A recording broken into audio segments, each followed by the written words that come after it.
Good evening, everyone. Topic here today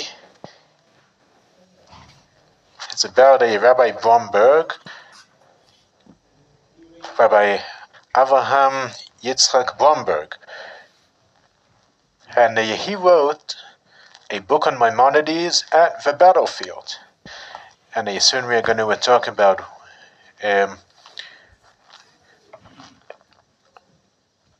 it took place. So he was the chief rabbi of the Polish armies. Now the Polish armies, this is a historical story, that during World War II, the Germans invaded Russia in the year 1941. And the Russians needed help in order to fight the Germans, so they decided to create an army, which was officially called the Polish Armed Forces in the East. But it was better known as Anders' Army. And at some point, 60% of the soldiers in the army were Jewish. So they needed a military rabbi. More than one, of course. And then Rabbi Bromberg was the chief rabbi, the chief military rabbi. So who made up this army? The Polish and... The Polish and the Lithuanian nationalities. Most of the army... After the Germans already invaded Poland. Right, Natan. After the Barbarossa operation, we invaded Russia. And then the Russians, they decided that they needed help, so they released many prisoner of war soldiers and officers, and they decided to create this army. Okay? So, before the war, Rabbi Bromberg, that you have got is a picture over here, dressed in the uniform of the Polish army. So before the war, he was a rabbi in Grodziaz. It is a city in northern Poland. And then during the Holocaust, after many difficulties and very difficult travels, he succeeded to escape Europe. And he reached Eretz Israel. But when he came here, he decided that he can't just study Torah peacefully when the Holocaust is going in Europe. And he decided that he has to volunteer and join the Polish army and to help fight the Nazis, which he viewed as the Amalek of a generation. And he joined as the military rabbi. Now, this is extraordinary because that he wrote actually 2 books during the war. Now, one has to understand the consultation that one needs in order to study in a normal time and to write a book, but especially during World War II, that it was complete chaos. He was able to focus, and he was able to use his skills and his memory to write these 2 books.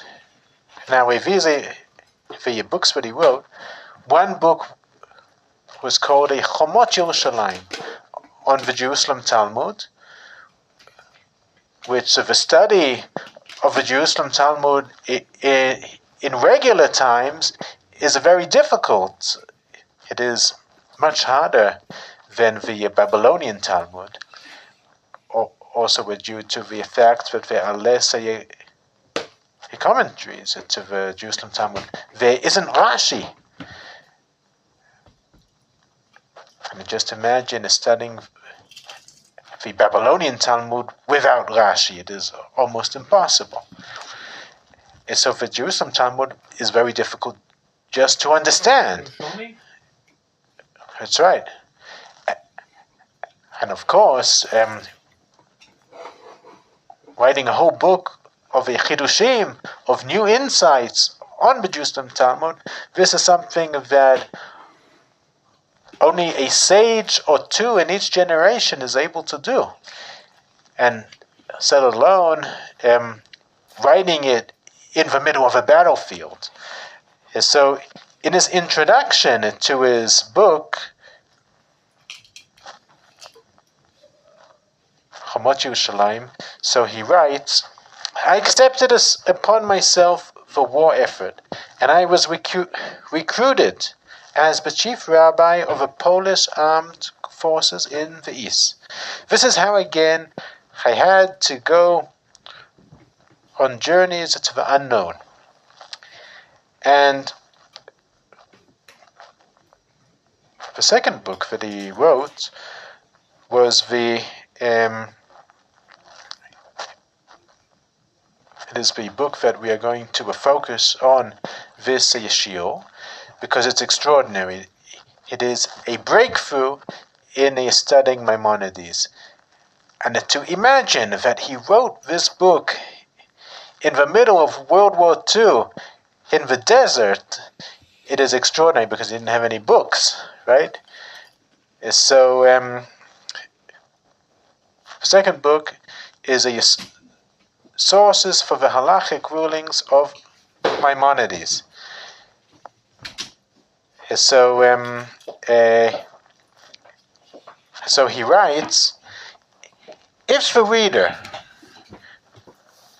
shall happen to find mistakes in my book, may he judge me favorably. Whereas many times whilst studying the Jerusalem Talmud, I had to stop my study and continue my journeys in the wilderness, in places no man has ever set foot. During the destruction of the world with a flood of bombs, I put my head in the shelter of the study of the Torah of the land of Israel. Torat Eretz Yisrael, the Torah of the land of Israel is the Jerusalem Talmud. So in the introduction to his book about the Maimonides, so he writes, this book is the fruit of my work I started at the beginning of the war, when I was saved from the Nazi horror and made Aliyah to the land of Israel. I continued writing during the years I was on the battlefields at the various fronts when I was the chief rabbi of the Polish armies. So this is actually the story of the Rabbi Bromberg and of how he wrote these books. Now, as I said, we are going to focus on the second book, and it is important for its own self, even without the story behind it. But the story behind it makes it even more intriguing. So, first of all, I would like to ask you a question.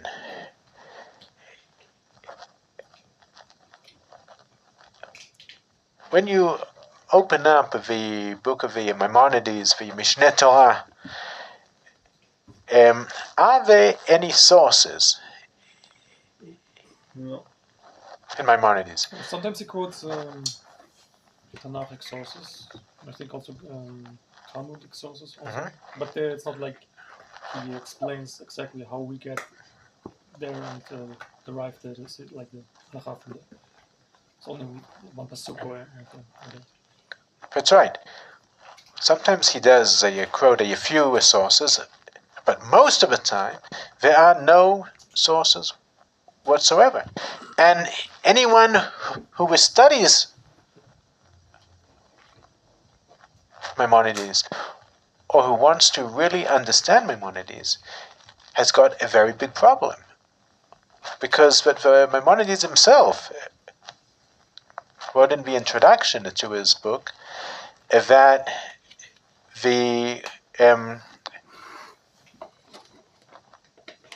that he actually based everything on the foundations of all the generations before him. He based all his rulings on the Talmud, Bavli, Yerushalmi, on the Midrashei Halacha, on the Geonim, on everything that was written before his time. So it is almost impossible to understand Maimonides without understanding his sources. But the problem is that there are no sources. So it's almost impossible to understand Maimonides if you don't know the sources. So there's a big problem. And actually, Maimonides himself wrote a letter to Rabbi Pinchas Hadayan, and he said that he is sorry. He regrets it that he did not write the sources in his book. And he says that if he would have the opportunity, he would write a completely different book that would only explain the process and the halachic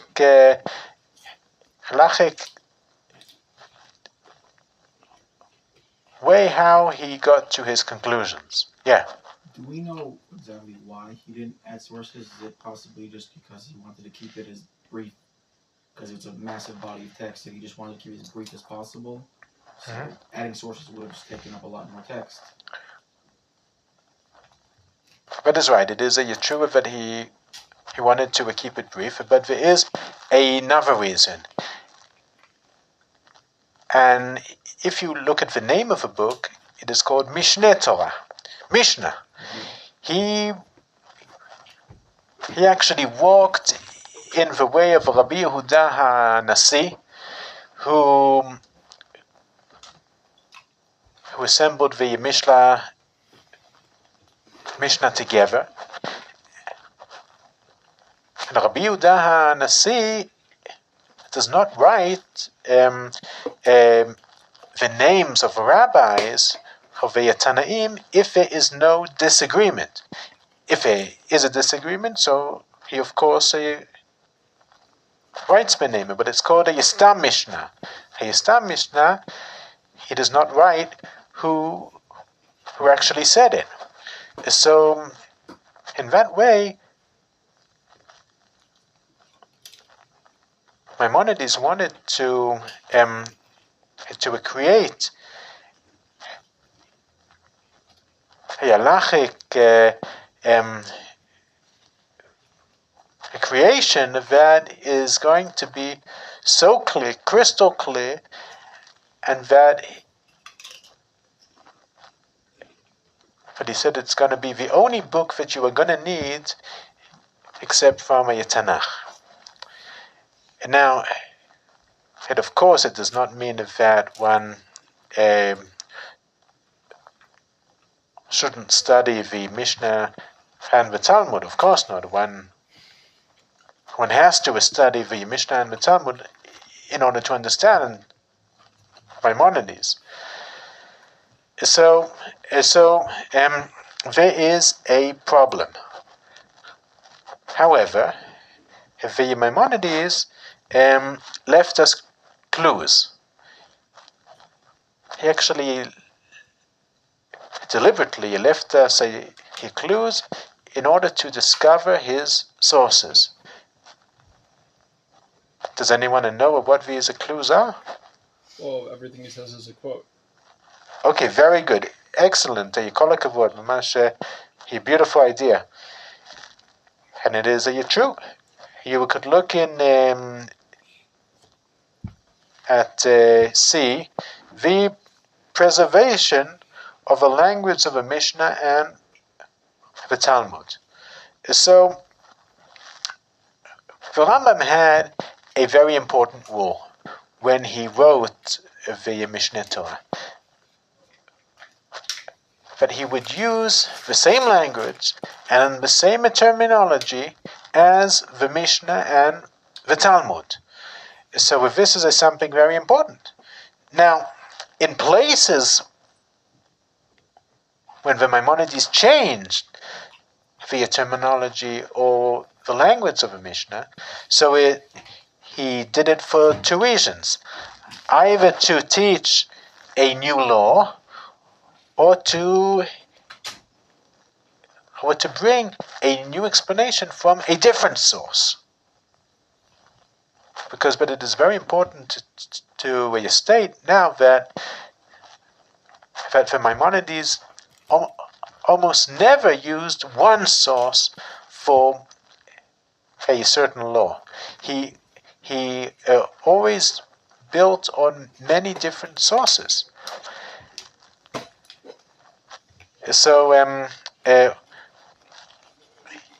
the introduction to the book of Rabbi Bromberg, which we are studying now, he actually tells us the first method, the first clue of the sources of the Maimonides, of discovering the sources of the Maimonides, and additionally, a method about how to study Maimonides.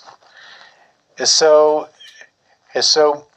when you, if you want to know the sources of Maimonides, you have to actually compare what the Maimonides says to what Chazal say. And then, as you mentioned, everything is a quote. Since the Maimonides used the same language, the same terminology as a Chazal, so if you want to know his sources, you have to find it in a Chazal. Now, nowadays, it is easier to do it, but we have computers, and we have databases like the Responsa of Bar Ilan and of other online search engines. But if you think about it, at the time of Rabbi Bromberg, who wrote this book in 1941, there weren't any computers in those days. So what he did was extraordinary. And especially due to the story behind his work, that he wrote it in the desert during World War II, which he hardly had any books. Okay, now, for your second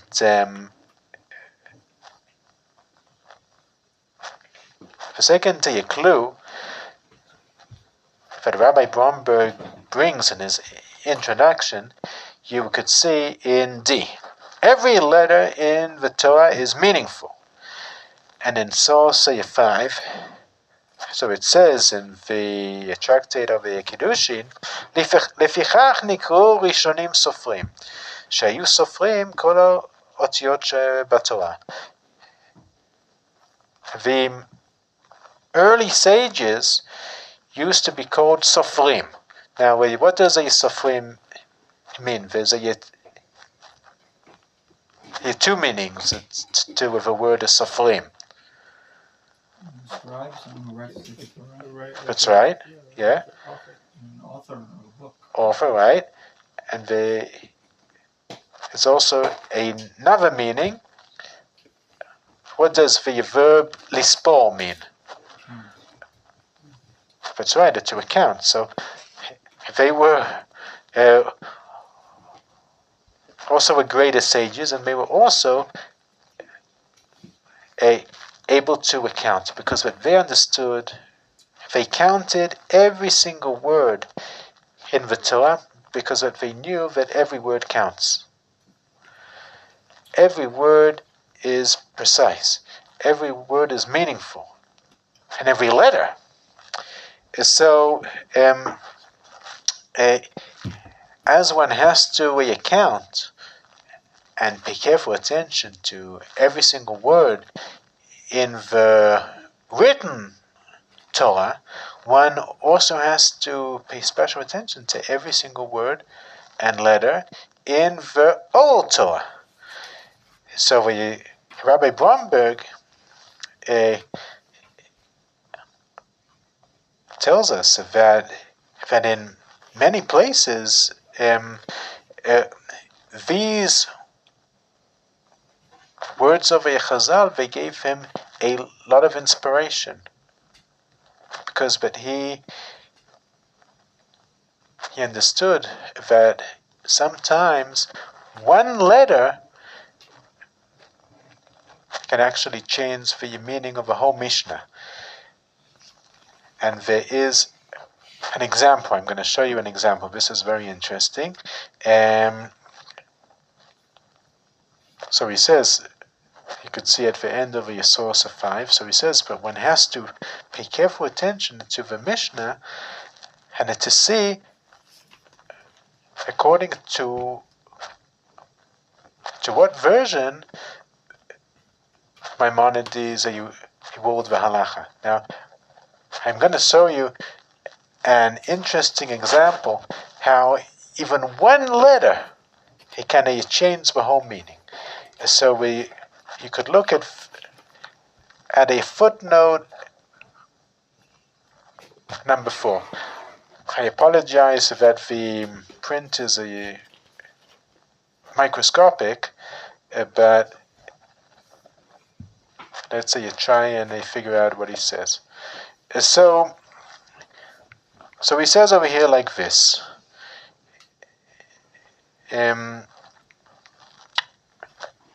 Behilchot Sanhedrin, in the laws of a Sanhedrin, Ketzad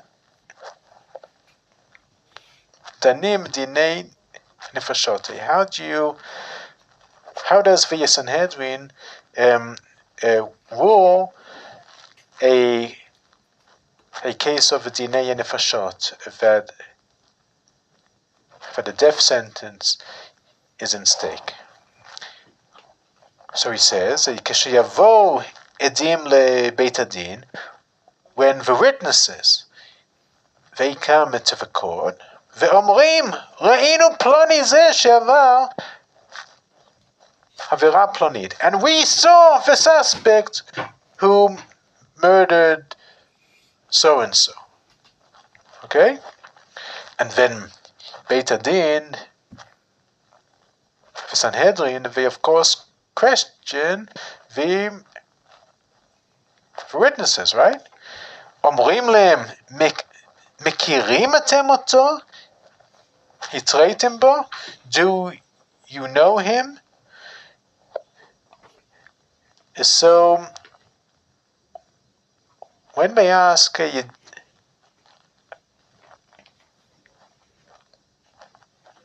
did you know him? Who is him? Is it the suspect, or is it the person who was murdered?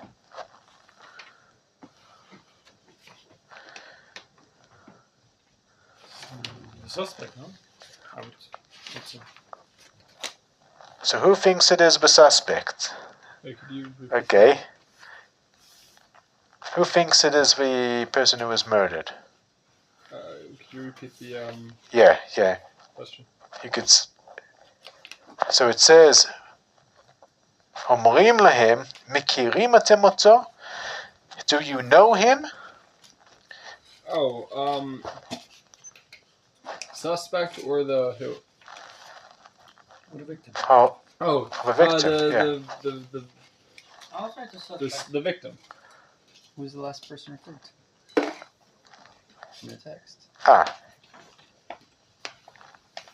In the text, it is a talking about the suspect. Okay, so it seems, and it says over here, after that, התרתם בו. Did you warn him before? So obviously, Maimonides are you talking about the suspect, right? Okay. Now,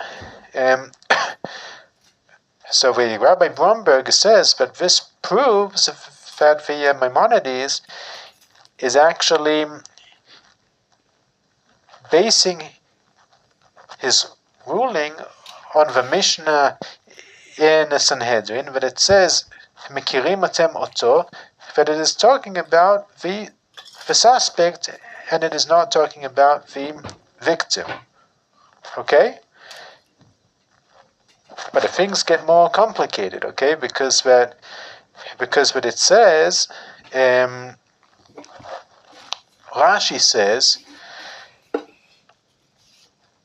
"Mekirim et ההרוג שמא עקום הוא." Rashi is talking about the victim. Okay? And in the Talmud it says, "Mekirim atem oto hakum harag Yisrael harag." It is talking about the victim. Okay? So the Maimonides, he interpreted the Mishnah seemingly against the Talmud. Because the Maimonides said that it is talking about the suspect. But the Talmud and Rashi say that it is talking about who? The victim. Okay? So how could one understand this? So, if one looks at the Mishnah in the Jerusalem Talmud, it says something else. Okay? And it says over here, Rabbi Bromberg says, "Umako l'divrei Rambam, he girsat Mishnah b'Yerushalmi Sanhedrin." You could turn the page, please, to a page that you're free. "Mekirim atem oto vehitretem bo." One letter, vav achibur. Okay? If it says, "Mekirim atem oto vehitretem bo," did you know him and did you warn him? It is talking about the same person, right? It is talking about the suspect, okay? זאת אומרת, שואלים אותם אם הם מכירים את ההורג, the suspect, ועל ידי האות האחת הזאת, because of this one letter, okay? נשתנה הדין מן ההרוג על ההורג. And because of one letter, the ruling of the law is completely different. And that is why Maimonides, he ruled according to the Jerusalem Talmud, because that in the version of the Mishnah in the Jerusalem Talmud, there was one letter that he proved what the halacha is. So it's extraordinary that as we said over here, that every letter in the Torah is meaningful. Okay? So now we got to E. Every word is precise. Okay? Now, this is something very, very important. That the Maimonides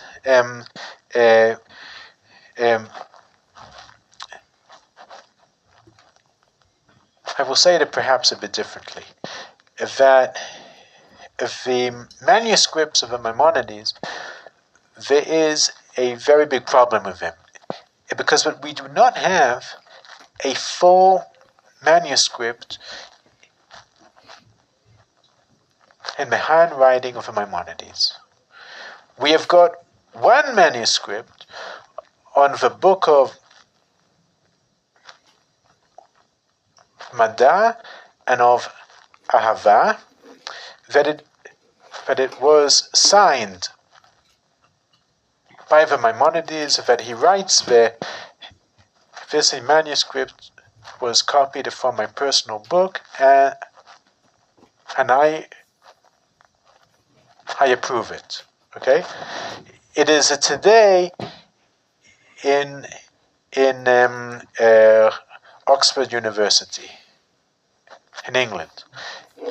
But apart from that, we do not have any other full books of the Maimonides. So this is a very, very difficult, because that throughout the centuries, in those days, so if we didn't have the printing, and we didn't have the photocopying machines, and we didn't have smartphones, so they had to copy every single word by hand. And then mistakes happen. Even a scribe nowadays who writes a Sefer Torah, and it takes him a whole year to write a Sefer Torah, so he has to have it checked by a special computer program that proofreads it. And there's always mistakes, so there can't be,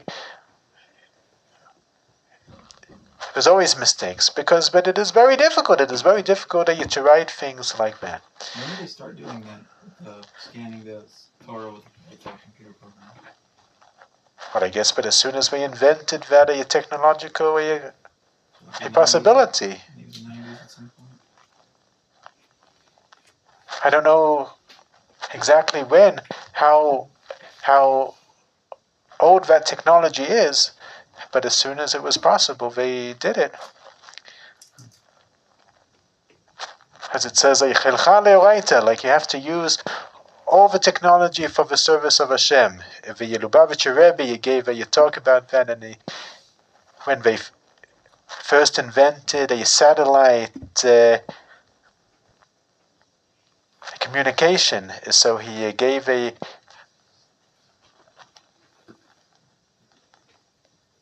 especially he talked during a Hanukkah many years ago. I think it was in the 60s, perhaps. I'm not sure exactly when. And then perhaps after that, I don't remember, so please don't you put me down on that.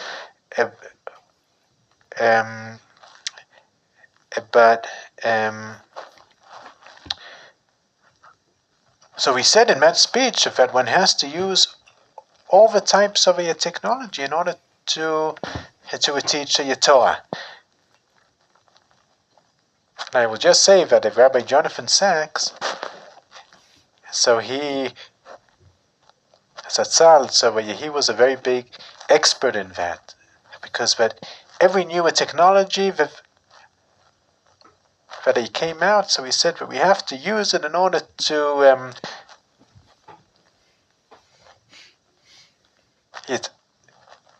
he teach a Torah.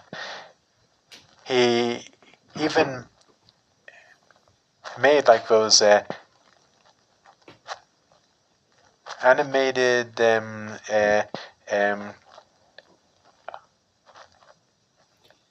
blackboard films. You know those animated films.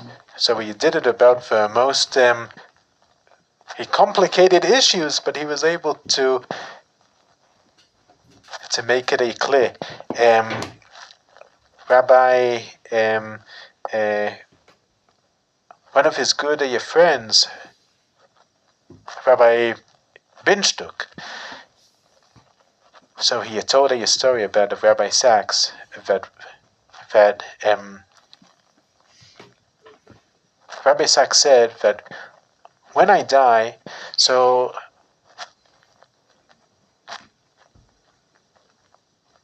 I do not want to be remembered as the man who was the chief rabbi and the man who wrote many books. I would like to be remembered as the man who gave the sweets to his children at shul. So, Rabbi Binchtuk has said that in a way, all of us were his children, that he gave us his sweets but he made a Torah sweet for us, and the most complicated topics, so he made them palatable for us. So that is what Rabbi Binchtuk said, and it is true, because Rabbi Sachs dealt with the most complicated and most difficult issues, like for example,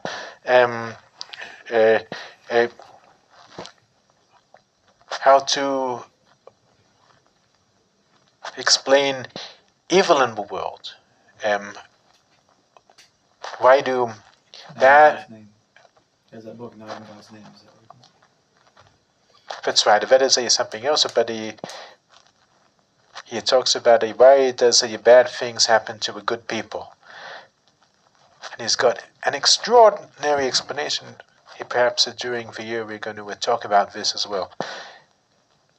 Anyhow, going back to the Maimonides, so I was saying that in those days it was very hard to get a book to be precise and exact, because you were copied everything by hand.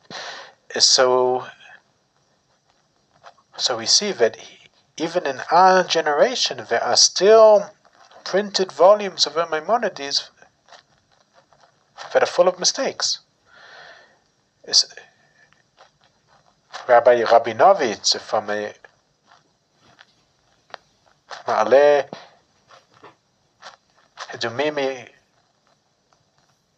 Yeshiva, who he passed away almost 3 years ago, and he was the rabbi of Rabbi Sachs. So he actually wrote 22 volumes about the Maimonides, and he paid a lot of attention to find the best manuscripts of the Maimonides. So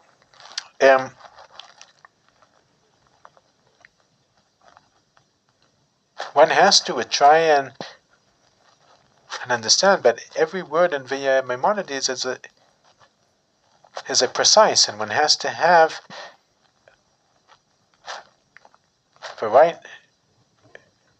the exact manuscripts.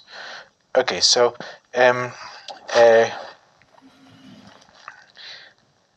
something else that we're going to talk about, it is look at section G, Tanakh and Chazal. This is something interesting that Rabbi Bromberg says that we find in many places in the Mishnah Torah that the Maimonides quotes a verse from the Tanakh, and it is not exactly as it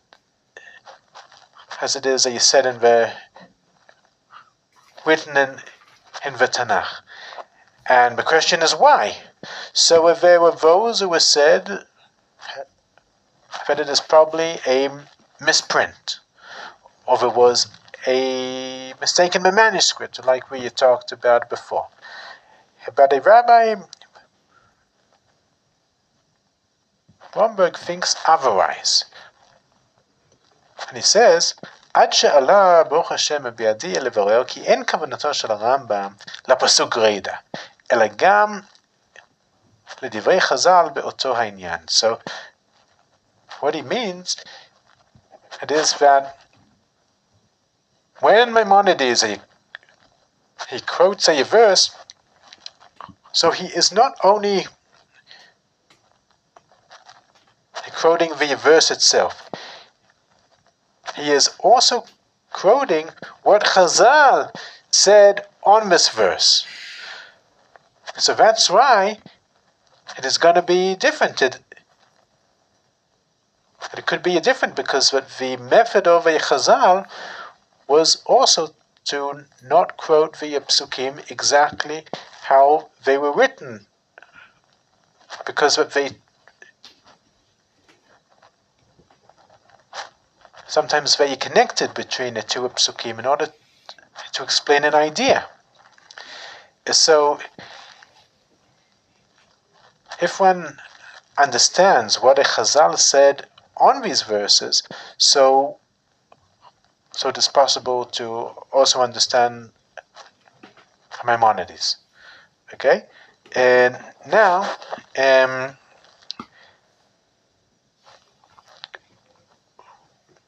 if we look at the source of Natan, this is something that we're going to conclude with. So, in a section I, connecting the chain of the generations. So, this is something very interesting. Rabbi Yaakov Charlap, which we mentioned last week, who was one of the greatest pupils of Rav Kook, and he was the rabbi of Sha'arei Chesed, and also for Rosh Yeshiva of Merkaz Harav. So he wrote a letter of endorsement for the book of Rabbi Bromberg. And in his book, in his letter, he writes something very, very interesting. And he writes that a Rabbi Bromberg actually did here a very big service for the world of a halacha. Because that Rabbi Bromberg tried to discover the sources for the Maimonides. And by doing so, this was something very, very important, because what he talks about that the channels that the halacha flows within them, they become blocked if you do not know the sources. And for Maimonides, so he wanted so much, as he writes in his introduction numerous times, that he is trying to connect the chain of the passing of the Torah from a generation to a generation. So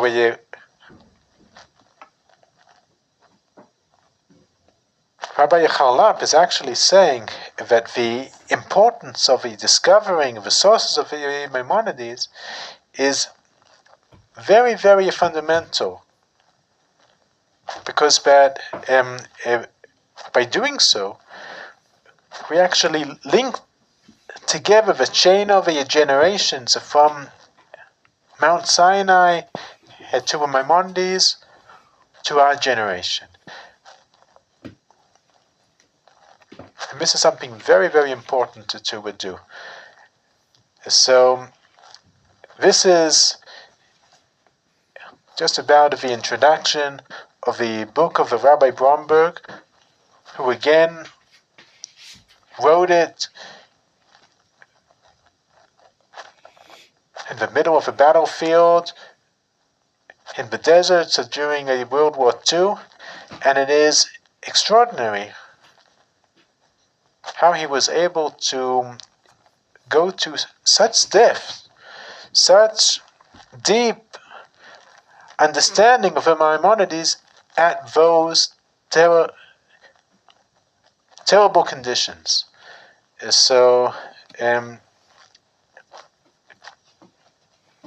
this is the story of Rabbi Bromberg, and a good evening to everyone.